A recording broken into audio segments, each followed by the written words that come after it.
My heels click against the flagstones, steadier than my heartbeat, as I balance the gourmet food containers from Chanterelle's restaurant, Mom's favorite butter poached lobster, the special occasion truffle risotto she used to drive an hour to get. The sharp bite of winter air stings my face, but hope warms my chest. I pause at the burgundy front door, taking in the brass knocker I polished every spring growing up. My reflection in its surface shows a woman my younger self wouldn't recognize, cashmere sweater, pearl earrings, not a strand of hair out of place. The senior financial consultant who finally made it. The door swings open before I can knock. Dad stands there, his face carved from granite, eyes as cold as the marble floors behind him. "We don't have a daughter named Claire. Please leave." The words hit like a physical blow. I stumble back, the fancy food containers nearly slipping from my grip. Dad, but he's already turning away, leaving me on the doorstep like an unwanted delivery. Movement catches my eye. Logan lounging against the foyer wall, a ring of keys clipped to his belt, my old bedroom keys, the ones I forgot to take when I left for college. His smirk slices through me. The door closes with a quiet click that echoes in my bones. I stand there, frozen, the expensive food growing cold in my numb fingers. The windows reflect warm light and moving shadows, the family gathering happening without me, the family I've poured my life into supporting. Memory drags me back to my office at Branford Compey 3 weeks ago. The familiar routine of setting up monthly transfers while studying market trends on my second monitor. The modest apartment I kept despite my senior position, every extra dollar flowing to my family. That proud moment 4 years back when I could finally take over their mortgage payments. The sacrifices that meant no European vacations, no designer wardrobe, no luxury car, just the satisfaction of providing for the people I loved. Mom's monthly calls grew shorter over the past year. I noticed but didn't let myself question why. Too focused on the next promotion, the next increase in support I could provide. The devoted daughter, still trying to earn gold stars at 33. The next morning, the movement across the street catches my attention.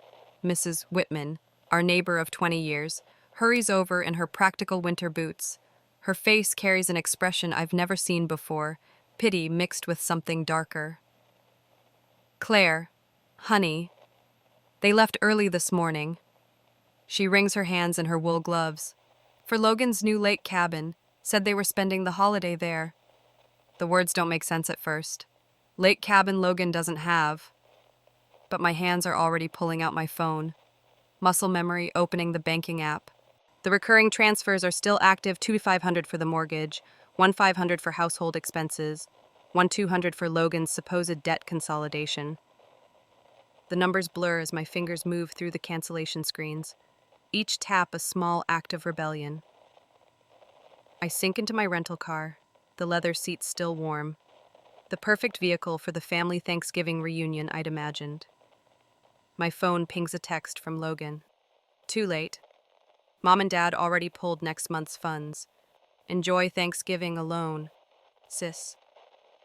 My hands shake so hard I nearly drop the phone. The screen glows with those cruel words, illuminating the truth I've spent years refusing to see. Snow begins to fall outside, soft flakes that blur the house where I'm no longer welcome, where maybe I never really was. I start the engine, muscle memory guiding me toward the Maplewood Lodge downtown. My mind spins with questions I'm afraid to answer. What would you do if the family you've sacrificed everything for suddenly claims you don't exist? Would you walk away, or would you dig deeper to uncover the truth behind their betrayal? The snow falls harder now, each flake carrying the weight of a memory I'll have to rewrite. This isn't the end of the story. It's just the beginning of a very different one than I expected to tell. 2 hours later, at the company, I am watching the notifications and documents. Numbers tell stories if you know how to listen. 20 years in finance had taught me that much. The screen of my Chicago office glows with transaction records, each line an accusation against the people who raised me. A familiar sequence catches my eye, 12,800 at Tiffany's. The same day Mom called to say they couldn't afford their blood pressure medication. My hands clench on the edge of my mahogany desk as I scroll through the joint accounts I'd been added to years ago, just in case something happened to them. Something happened, all right. Restaurant charges at places I'd never been allowed to suggest. A Mercedes C-Class purchased outright 3 months ago, and there, buried in a maze of transfers, the lake cabin in Oregon that Mrs. Whitman mentioned. $600,000, pulled from accounts I'd been filling for years. The corner office grows smaller as each discovery lands like a blow. Wire transfers to offshore accounts, shell companies with familiar addresses, Dad's precise handwriting in the memos, hiding money just like he taught me never to do in his Sunday lessons about honesty. A knock breaks my concentration.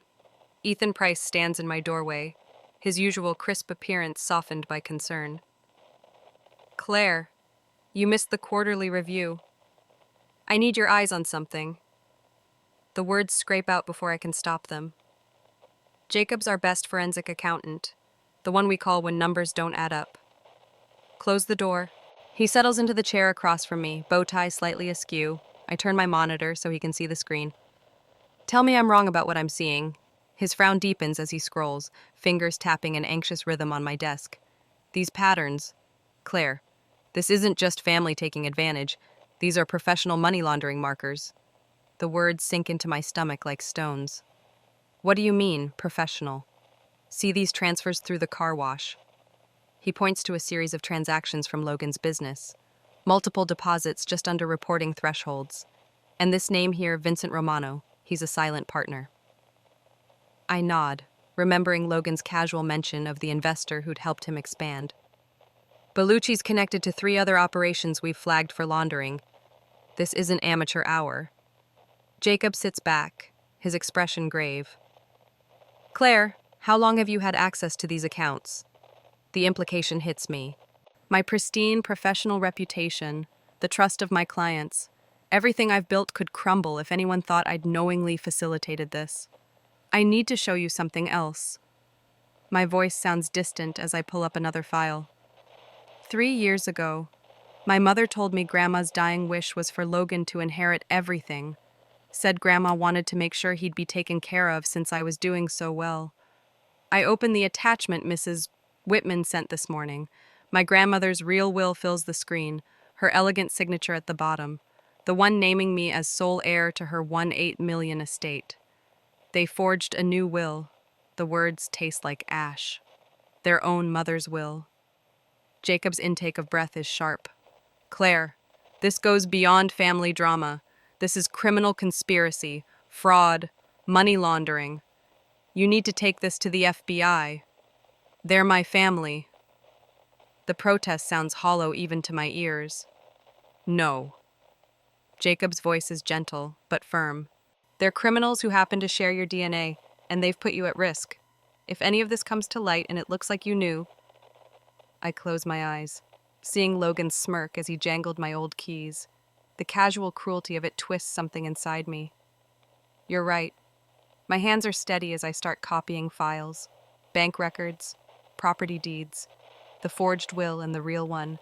Mrs. Whitman's security footage showing Dad's Mercedes in my driveway at midnight last week. Mom and Logan loading boxes into the trunk. I can go with you, Jacob offers. To the FBI. I shake my head. This is my mess, my family. A bitter laugh escapes. Though I guess they made it clear I'm not family anymore. The sun sets behind Chicago's skyline as I organize the evidence. Each document is a nail in the coffin of the life I thought I had. The life where I was the dutiful daughter, the supportive sister, the one who sacrificed everything to take care of her family. The next day, the federal building looms ahead as my cab pulls up. Agent Rachel Stone waits in the lobby, her handshake firm and professional. Ms. Cole, thank you for coming in. I hand her the flash drive containing every scrap of evidence, every betrayal, every lie. I need you to know, I didn't understand what they were doing, not until yesterday. She nods, but her next words chill me. We'll need to verify that. You understand this will mean a full investigation of your own finances and activities. Yes. The word comes out clear and strong. I have nothing to hide. As I walk out into the gathering dark, my phone buzzes. A text from Logan. Need another transfer? Mom's medical bills are due. I delete it without responding. The familiar weight of family obligation lifts from my shoulders, replaced by something harder but cleaner. The truth. 2 hours later, the city lights blur as my cab heads home. Would you have the courage to turn in your own family, knowing it might mean destroying the only connections you have left in the world? And what secrets might the FBI investigation uncover that even I don't suspect the answers wait in the darkness ahead? And for the first time in my life, I'm ready to face them. The following day, after work, the security footage plays in crisp black and white on Mrs. Whitman's tablet. My father jimmies the lock of our Montana home with practiced ease, as if breaking into his own house makes perfect sense. Logan follows, clutching a metal briefcase. Mother stands lookout, her perfect posture a mockery of the proper woman who taught me to always do the right thing. They spent 4 hours searching. Mrs. Carver whispers. Her living room smells of Earl Grey and butter cookies, comforts that can't soften the blow of watching my family ransack my childhood home. The timestamp reads 3:47 a.m. On screen, Logan rips through my old bedroom, tossing aside the achievements they once proudly displayed. Academic trophies clatter to the floor. The valedictorian medal from high school spins into a corner. Mother yanks open my closet, pawing through boxes labeled in my neat handwriting. Where are those papers? Father's voice crackles through the tablet's speaker. Claire always kept copies of everything. Found something. Logan waves a stack of documents. Financial records from when she first started managing Grandma's accounts. Father snatches the papers, eyes scanning rapidly. These prove nothing. Keep looking. My hands clench around my coffee mug. Cold now after watching an hour of footage. Mrs. Bob Carver's tabby cat purrs against my ankle, offering feline comfort as I witness my family's true nature. The video jumps forward. Logan paces the kitchen, phone pressed to his ear. Listen, Mr. Bellucci, we have a situation. No, she hasn't gone to the feds yet. But... His face blanches. Yes, sir. I understand the consequences. We'll handle it. Mrs. Whitman pauses the footage. Vincent Romano. That name means something to you. Jacob mentioned him. My voice sounds distant to my own ears. Connected to money laundering networks. The next clip shows them loading boxes into Logan's SUV. Mother glances directly at Mrs. Carver's security camera, her face twisting into something ugly. Ungrateful little witch. After everything we did for her, everything they did for me, like draining my bank accounts, forging documents, stealing my inheritance. They headed straight for the lake house after this. Mrs. Whitman says, called a real estate agent on the way, listed the Montana property yesterday. I set down my mug before my trembling hands can betray me. I need to make a call. 2 hours later, the FBI agent Rachel Stone meets me at a quiet coffee shop in Chicago. Her salt and pepper hair and sensible blazer remind me of my high school guidance counselor, but her eyes hold steel. We'll need access codes, property details, anything you can provide. She slides a notepad across the table. The more thorough you are, the better our chances of recovering evidence before they destroy it. I write until my hand cramps. Security codes, account numbers, the hidden key to Logan's office, the location of my parents' wall safe behind my father's college diploma. You understand what this means? Agent Williams asks when I finish. There's no going back once we move forward. The weight of 33 years of family ties settles on my shoulders, then lifts. They stopped being my family the moment they said I didn't exist. My voice holds steady. I want to know everything you find. Dawn breaks harsh and cold 3 days later. I watch from my apartment window as black SUVs converge on 3 locations: the lake house, the Montana property, Logan's car wash. My phone buzzes with updates from Agent Williams. Lake house parents in custody, multiple computers seized, Montana hidden room and basement, cash and documents recovered, car wash T, Cole attempted to delete files, digital forensics team on site. The last message arrives as morning light spills across my bedroom floor. Parents claiming T, Cole masterminded everything. Want to make deal. I don't respond. Instead, I sink into the silence of my apartment. No more monthly transfers to arrange. No more guilt-laden calls from mother. No more of Logan's endless financial emergencies. That night, I sleep 8 uninterrupted hours for the first time since college. When I wake, my shoulders have dropped from their perpetual hunch. The constant knot in my stomach has loosened. My reflection shows a woman I barely recognize. Same chestnut hair and blue eyes. But something has shifted. The constant need to please, to fix, to save has lifted from my face. I smile. My grandmother's dimple appears on my right cheek. The support arrives in waves days and weeks later. Jacob brings lunch to my office, his usual professional demeanor softening to genuine concern. Mrs.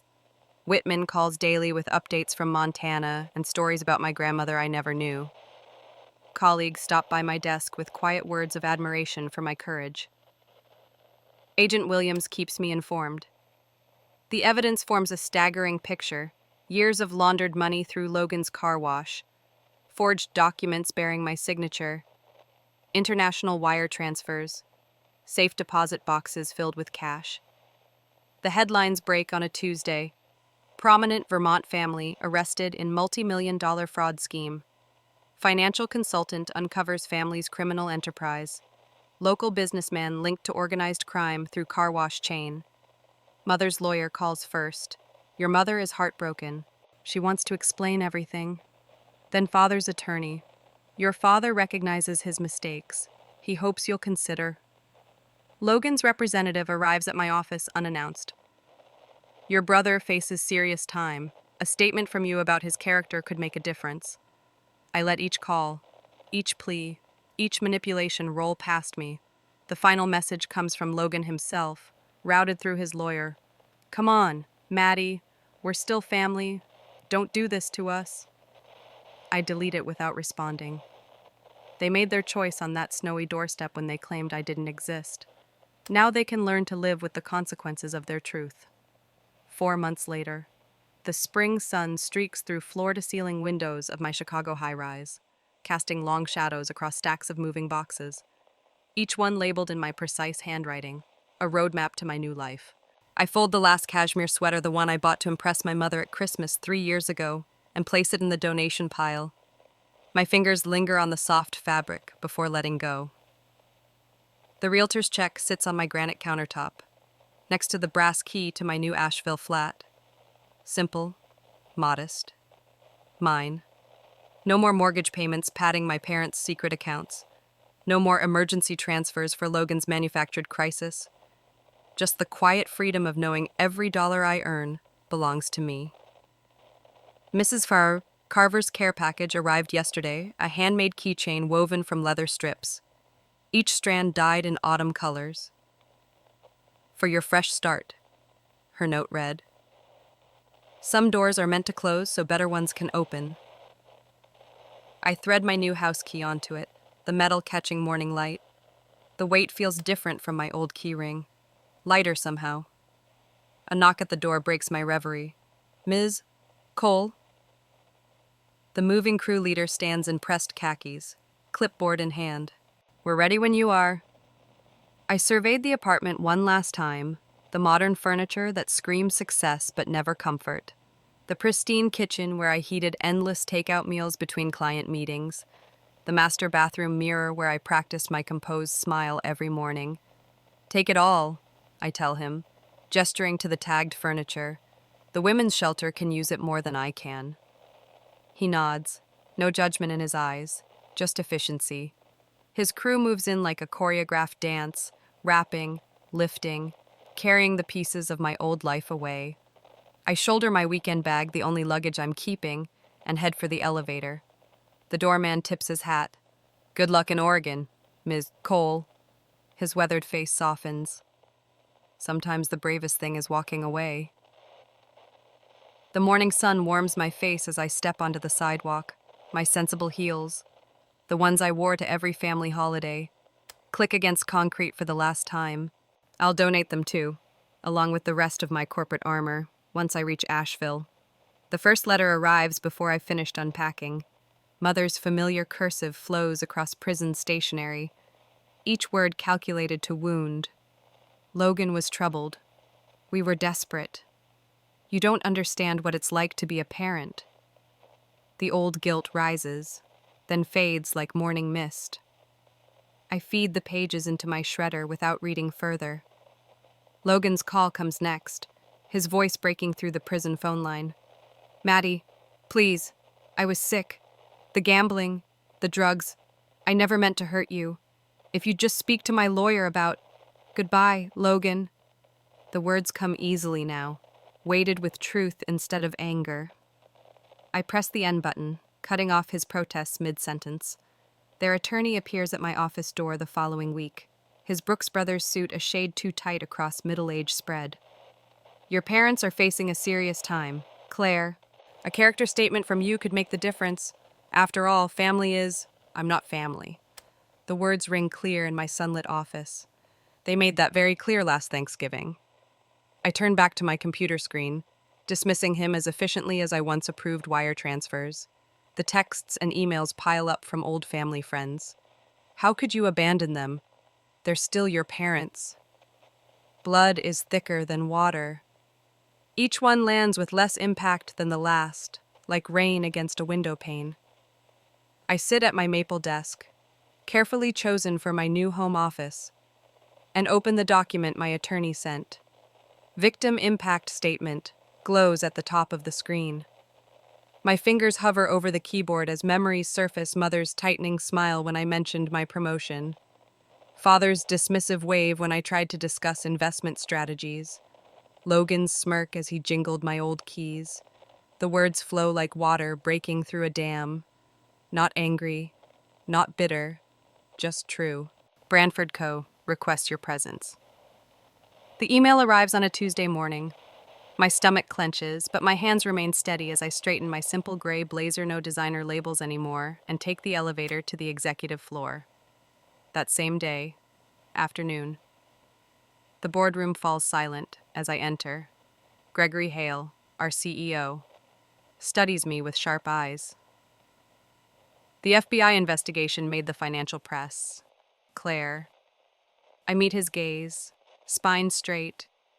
Years of family manipulation taught me to read faces, his hold something unexpected. Respect.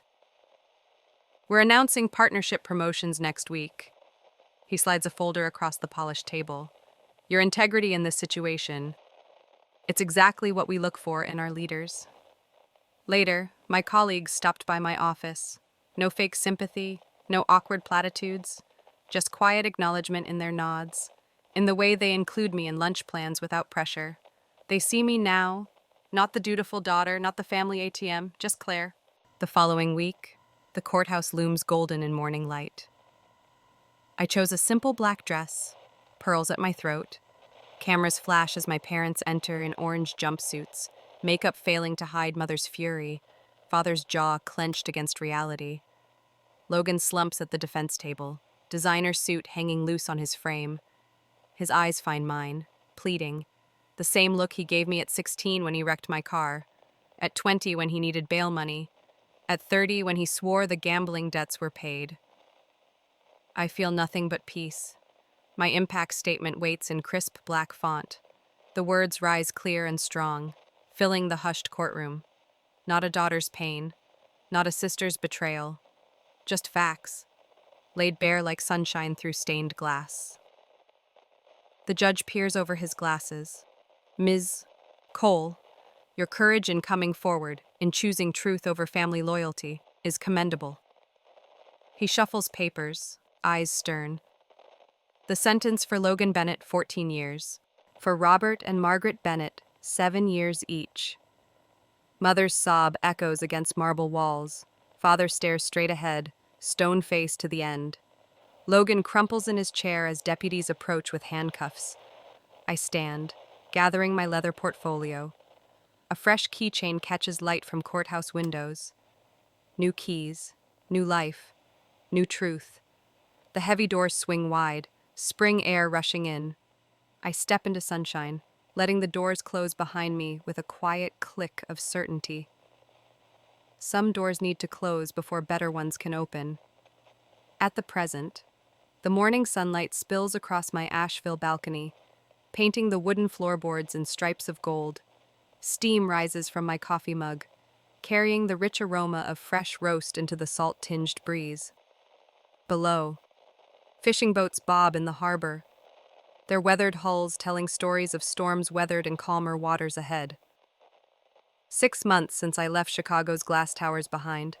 My new home welcomes me with creaking floorboards and windows that stick in humid weather, nothing like the sterile perfection of my high-rise apartment, where every surface gleamed with the polish of appearances kept. In my home office, family photos no longer crowd my desk, demanding attention with guilt-laden eyes. Instead, a painting of Montana wildflowers brightens the wall, commissioned from a local artist who captured their untamed beauty. My degrees hang beside it, not as symbols of status, but as milestones of personal achievement. The mirror in my entryway reflects a woman I'm starting to recognize. Shoulders relaxed, spine straight without strain. The constant furrow between my brows has smoothed away, replaced by laugh lines I never knew I could have. Ms. Harlow. My attorney's voice carries through the phone speaker. The paperwork from your grandmother's estate is ready for review. The name still feels fresh on my tongue. Claire Harlow. I chose it last month, trading coal for my grandmother's maiden name, a reclamation rather than an escape. At the law office 2 hours later, cardboard boxes line the conference room wall. Inside, pieces of my grandmother's life wait to be rediscovered. Her handwriting flows across the pages of her true will, each loop and curve a message she tried to send me years ago. She left detailed instructions.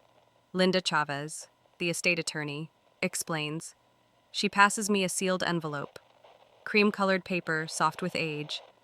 This was meant for your 30th birthday. My hands tremble as I break the seal. The letter inside smells faintly of the rosewater perfume Grandma Helen Whitman always wore. My dearest Claire. If you're reading this, I've left this world behind, but I've watched you grow into a woman of remarkable strength, even if you don't see it yet. This inheritance isn't just about money, it's about freedom, the freedom I always wanted for you. Don't let anyone dim your light, sweet girl. Not even family, and especially not family. All my love. Grandma Helen Whitman. The words blur through my tears, but these aren't the tight, burning drops I used to force back during family dinners. These fall freely, witnessed by no one who would use them against me. That afternoon, I meet Dr. Patricia Walsh for my weekly session. Her office overlooks the harbor, whitecaps dancing under the autumn sun. How are you feeling about the estate settlement, she asks, her tone warm but neutral. Lighter. I sink into the leather armchair, letting my guard drop. But also angry. They knew about her letter. They knew everything she wanted for me. And they buried it. That anger is valid, Claire. You're mourning 2 losses, the grandmother you had, and the relationship you could have had if they hadn't interfered. I keep thinking I should feel guilty about their prison sentences. The good daughter would feel guilty, right? What would you tell another victim of financial abuse? The question catches me off guard. Victim. That word still feels strange. Why? Because victims are supposed to be... I pause, understanding hitting me like a wave against the breakwater. Weaker, less educated, not senior financial consultants who should have known better. Should have known better, she echoes. Like someone who gets sick should have known better than to catch a virus. A laugh bubbles up, surprising us both. Point taken. Later that evening, Jacob stops by with takeout from the local Thai place. Our weekly dinner tradition started as professional courtesy, morphed into friendship, and now feels like family, the kind built on choice rather than obligation. The foundation paperwork came through, he mentions between bites of pad thai. You're officially the founder of the Financial Freedom Project. Pride warms my chest. First scholarship goes out next month. Full ride for survivors of financial abuse. Speaking of mail, he hesitates. Another letter came from your mother. I recognize her handwriting on the envelope he passes me, the same elegant script that used to sign birthday cards, permission slips, and later, withdrawal slips from my accounts. Dear Maddie, I read aloud, voice steady. Not a day goes by that I don't regret how things turned out. If you'd just talk to me, I could explain everything. Logan led us astray, but we're still your parents. Family forgives. The words hold no power now. I uncap my pen, write, "No such person at this address," across the envelope, and drop it in the outgoing mail tray. My phone pings with a news alert. Logan's criminal connections have abandoned him, leaving him to face additional charges alone. The family properties, including the car wash that served as their money laundering front, go up for auction next week. "What will you do with your portion of the proceeds?" Jacob asks. "Donate it, all of it." I stand at my balcony door, watching boats return to harbor for the night. The Victims' Restitution Fund helps people rebuild their lives. Feels right to let that money finally do some good. The sunset paints the water in shades of possibility. Inside my apartment, nothing gleams with artificial perfection. The shelves hold books I want to read, not status symbols. Photos show friends caught in genuine laughter, not posed family portraits hiding rot beneath the surface. A text from Mrs. Whitman lights up my phone. "Spotted first snow on the mountains today. Reminds me of someone strong and beautiful I know." I text back a heart emoji, something the old Claire would have considered unprofessional. The new Claire, the real Claire, knows better than to confuse walls with strength. Tomorrow, I'll wake to another sunrise over the harbor. I'll drink coffee from a handmade mug bought from the potter down the street. I'll wear my grandmother's pearls, not as a reminder of loss, but as a testament to legacy. And I'll answer to a name that feels like coming home, Claire Helen Whitman Harlow, finally the author of her own story. On the Thanksgiving day, the aroma of butter and sage fills my kitchen as morning sunlight streams through walnut-framed windows. My grandmother's recipe cards, edges soft from decades of holiday meals, guide my hands through the familiar motions. Fresh thyme and rosemary perfume the air while I shape her signature herb stuffing, each measurement precise from watching her prepare it 20 Thanksgivings ago. Warmth radiates from my oven as I survey the dining room. Crystal water glasses catch the November light, transforming it into prisms across my grandmother's lace tablecloth. The antique silver serving pieces Mrs. Whitman rescued from my childhood home gleam at each place setting. No stark formality here, just the collected beauty of items chosen with love rather than obligation. My hands pause over the china plates, remembering last year's expensive takeout containers growing cold on that stone doorstep. The memory stings less now, like an old injury that's finally healing clean. I adjusted a napkin, knowing what my grandmother would say. "Pretty is as pretty does, sweet girl, and nothing is prettier than honest love." The doorbell chimes. Jacob stands on my porch, wine bottle in one hand, genuine smile crinkling his eyes. "Still can't believe you're hosting Thanksgiving in Oregon," he says, pulling me into a quick hug. "Bold move, claiming their territory as your own." "More like reclaiming what's mine," I answered, taking his coat. The words come easily now, without the tremor of uncertainty that marked my voice for so long. Mrs. Whitman arrives next, her silver hair gleaming, practical boots dusted with Montana snow. She carries a familiar leather album under one arm. "Found this when I was cleaning my attic," she says, "but the timing is too perfect to be coincidence. Thought you might want these memories back." Sarah follows, her FBI badge replaced by a casual sweater, bearing a plate of her mother's pecan squares. Then came Jason and Emily from the Asheville office, Ben from my weekly writing group, Chloe from the neighborhood book club. Each arrival brings something beyond their dishes' genuine warmth. Shared laughter, the comfortable ease of connections chosen rather than commanded. We gather in my living room, wine glasses catching the firelight. So different from the sterile perfection of my parents' formal gatherings where every word carried hidden barbs, every gesture concealed calculation. Here, Emily's infectious laugh rings out at Jacob's terrible pun. Mrs. Whitman shares embarrassing stories of my childhood backyard adventures. Sarah and Ben debate the merits of various mystery authors with playful intensity. "Before we eat," I say, lifting my glass, "I'd like to start a new tradition. Would each of you share something you're grateful for? The words could sound forced, trite even, but the faces around me soften with understanding. I'm grateful for second chances, Jacob begins, his accountant's precision giving way to simple truth. And for colleagues who become family, Mrs. Carver's eyes mist as she holds up the photo album. I'm grateful for the little girl who used to help me plant tulips, and the strong woman she became. One by one, they share pieces of themselves. These people who know my story but love me for who I am now, not what I can give them. My phone buzzes briefly a text from Agent Williams about Logan's failed manipulation attempts at his parole hearing. I silence it without reading further. Those desperate games hold no power here. The oven timer chimes. Time to eat, I announce, leading them to the table. Candlelight dances across faces bright with conversation. My grandmother's stuffing passes from hand to hand, its aroma mixing with stories and laughter. Claire, Sarah asks, accepting the gravy boat. How's the foundation coming along? Didn't you just award your first scholarship? Pride warms my chest as I describe Ava Brooks, the brilliant young woman we're helping escape financial abuse.